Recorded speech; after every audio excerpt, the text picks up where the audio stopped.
Today, we'll focus on resetting the Screen Time Passcode without losing data.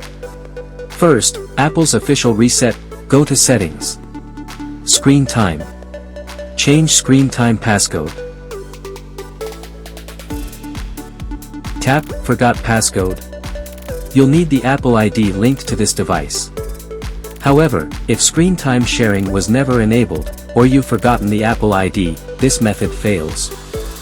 For a guaranteed fix, use MagFone iPhone Unlocker. Launch MagFone and select Unlock Screen Time Passcode. Click Start. Wait 10 seconds. MagFone bypasses the encryption layer and removes the passcode.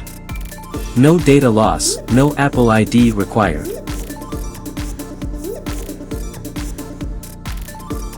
Why trust MagFone? Precision. It deletes only the Screen Time Passcode, leaving your photos, messages, and device unlock passcode intact. Offline security. Runs locally, no data uploaded to servers. Compatibility. Supports iOS 18, including the latest beta versions.